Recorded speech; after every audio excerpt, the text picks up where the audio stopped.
Again, the Hugging Face package makes it easy to evaluate this model. We can run trainer.evaluate.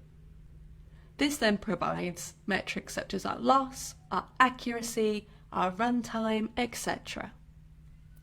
Let's say we're happy with this and we now want to save our custom model.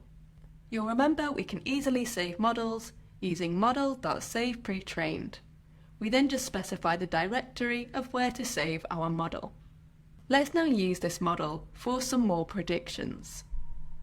We've saved our model and now we can load it back in. So we'll run fine-tuned model equals xlnet for sequence classification.from pretrained, and then we specify our fine-tuned model folder where our model is saved. We then want to use the pipeline function with our fine-tuned model. So we're creating a pipeline and the task is text classification. Our model is our fine-tuned model and our tokenizer is our tokenizer.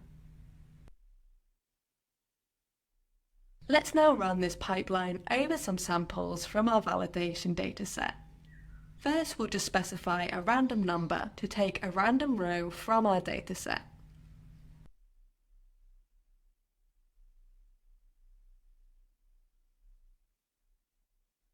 We then want to print the text from this row so that we can inspect it .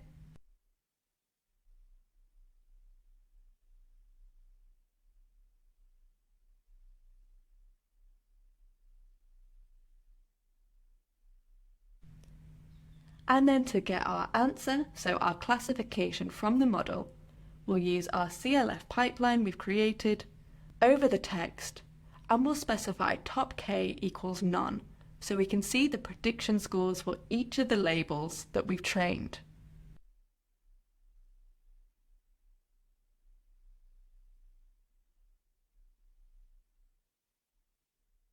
We can then print this out.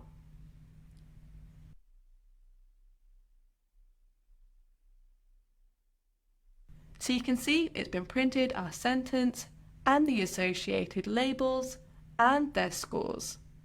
So we've successfully created a fine-tuned model based on our own data. In this course, you've learned a number of different ways to interact with large language models, and now you're able to successfully fine-tune a model for your specific task using your own custom data. I hope you've enjoyed this course and now feel confident and comfortable interacting with language models and starting to build large language model solutions of your own.